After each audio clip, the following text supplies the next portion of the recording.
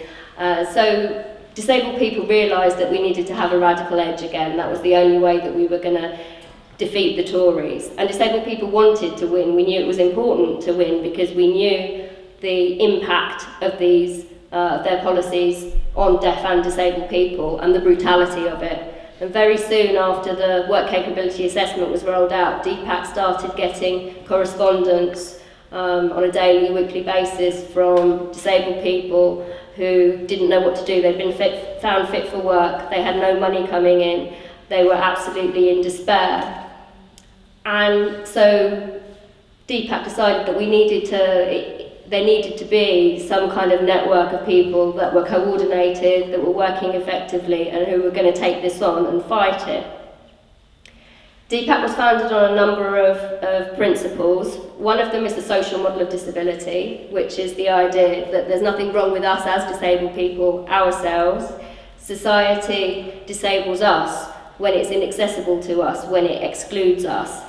The idea is that we need to come together collectively to challenge society, and it's society that needs to change to include us. And that's opposed to ideas of disability such as the medical model, which kind of looks at disabled people as being abnormal and needing to be cured, and the charity model of disability, which looks at disabled people as objects of pity and needing the benevolence of some greater person to look after us and keep us going in society. So the social model is a very empowering way of looking at disability, and Dpact is founded on that as one of our core principles. Another of the principles is rights, not charity. So in the 1920s, the National League of the Blind and Disabled marched on London. It was actually a march that inspired the Jarrow marches, although you hear of that rather than this march. And that was under the slogan of rights, not charity, and that's how disabled people have organised ever since. The idea that what we want are rights, we don't want your charity. And then the third idea that was behind the founding of Dpact was the idea that disabled people needed to ally with that. Traditionally, there have been barriers between the trade union movement and disabled people's rights movement. For many years, it was felt within the disabled people's rights movement that the trade union movement didn't understand the social model of disability properly. There were tensions from when a trade union might represent workers who were working in a service with disabled people. When they closed the long-stay institutions, for example, something disabled people had fought for years because of the abuses that went on, trade unions backed the workers there and denied that abuses were happening. So there'd been a history of tension between the two. But ultimately, the trade unions should be tribunes of the oppressed. They are the voice of the working class. So Dpact felt that what we needed was we needed to join up and we needed to build that bridge. So that was one of the first ideas that we came in with. And it's been challenging. It's been challenging working with different groups. We've worked with the People's Assembly, and whenever you're working with a new group who maybe hasn't, because of the societal prejudices, not worked closely with disabled people before, there are always challenges because you need to get the access and inclusion understood. People, if you're not used to putting those things in place, then it's not second nature to people. Those things can be overlooked. And you can have some hard arguments with people just to try and build their awareness of how to make something accessible and inclusive and non-discriminatory around disabled people. So it can be frustrating, but definitely it's the right thing because we're stronger together if we all work together. So that's been one of the philosophies of Dpact from the beginning. In terms of campaigns, where we first started out was probably one of the biggest campaigns was around ATOS and the work capability assessment, because that's what we started hearing about first. When people had been found fit for work, people had started to commit suicide, there were cases, there were people just in despair not knowing what to do. So that's who we took our fight to first of all, really, was about ATOS and trying to expose what was happening.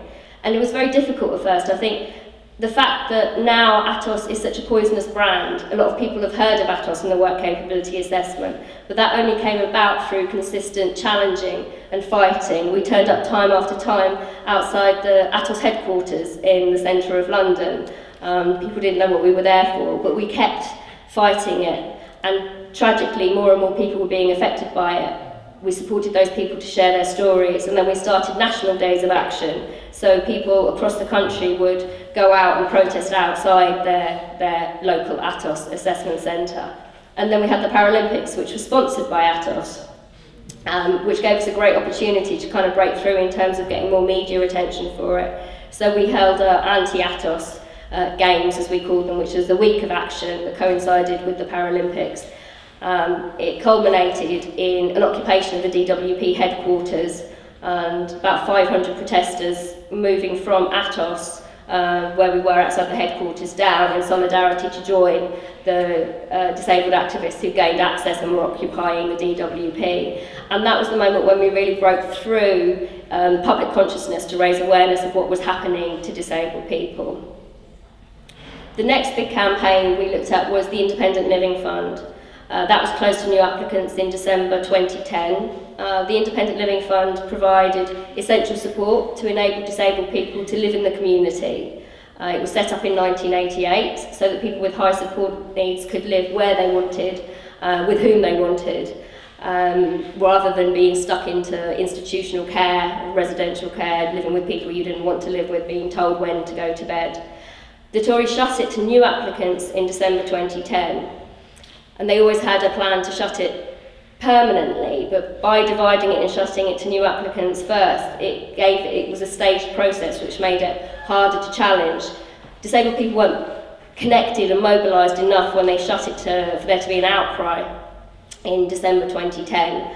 So we couldn't take a legal challenge then, but we connected Independent Living Fund users who were concerned about what was going to happen for their futures when the fund eventually closed permanently to them, but also about what was going to happen to younger disabled people who missed out on applying to the ILF and were now completely reliant on social care from their local authorities. We found it very difficult to map the impact of the closure to new applicants because government was deliberately not keeping records, neither local nor central government was keeping records, but anecdotally we were hearing about people being left with only a couple of hours support, people who at one time would have had 24/7 support needs and would have had round-the-clock care being given only a couple of hours a day and being left trapped in their homes for the remainder of the time. But people were very frightened to speak out about that because they were worried that they would lose the little support that they did have if they challenged their local authorities. But we also saw that younger disabled people were now coming through without aspirations to have a life. People who had the Independent Living Fund had enjoyed family lives, employment, education opportunities. I mean, it was never perfect by any means, but more similar life opportunities, being able to have some level of choice and control in your own life. But younger people were coming through without that expectation, so it was very difficult to get people to realise actually that they had a right to more than they were getting. So we fought the closure of the Independent Living Fund. It was scheduled for closure in April 2015. We took a number of legal challenges. We managed to get awareness, public awareness for that. We occupied Westminster Abbey Gardens, and in June this year, that was when some of you might have seen wheelchair users trying to storm the chamber of the House of Commons in protest against the closure. We didn't stop the closure, it went ahead, and now what we're seeing is exactly what we predicted. People are now having their packages of support cut by over 50%. People are not going to be able to get out of the house anymore. People are being told, you're not incontinent, but you should wear incontinence pads because we are not going to pay for support for you to get to the toilet. We predicted these things would happen, but people didn't listen to us. And not just the Tories, but the Labour front bench did not listen to us on a lot of the welfare issues and the ILF. So for Dpact members, people felt, that we've taken legal challenges, but ultimately we could only ever do it on a technicality. So you could challenge the fact that the government hadn't consulted widely enough with disabled people, but you couldn't take a case against them on the grounds that they discriminated. So with the bedroom tax, for example, the courts found that it was legal, the bedroom tax policy was legal, because yes, it does discriminate against disabled adults, but so long as the government had done their research and evidenced the fact that it was going to discriminate, then actually that's fine. There's nothing that you can do legally with that. So disabled people realised that the law courts weren't going to be there to protect them. They realised that none of the politicians in Parliament, apart from John McDonnell and Jeremy Corbyn, who did used to come and talk to us all the time and stand up for us, but none of the others, no one there was going to save us. And people didn't feel that they could wait for a Labour government in 2015 anyway. All along, people felt that what they had to do was they had to come together and they had to be the ones that were going to push for change and that were going to be fighting. So Dpact's motto has always been fight back, fight back, fight back. That's what we're about, because we don't think someone else is going to come and rescue us. We think that we have the power and we can win when we come together. And that's what we've been doing over the last 5 years, is trying to create those spaces for people to come. And we have had, we haven't got rid of the Tories, but we did chase Atos out of the contract for the work capability assessment. And we did get, the bedroom tax, we've got awareness of that as something that's it's a hated policy, even Tories hate it now. So there have been things where we've kind of felt that we have made a difference. I think the fact that Jeremy Corbyn and John McDonnell were such big supporters of disabled people and everything we were doing, I think that's notable as well, that this is what people actually want to see, and more of the public, the awareness of the reality of Tory policies. More and more people are realising that, and more people are wanting to come together and fight back, and Dpact will be alongside everyone in that all the way through. So that's kind of a rushed history of Dpact, but we'd really like to hear from you about your ideas, your thoughts about the attacks and how we fight back. So I think Sarah is going to do the roving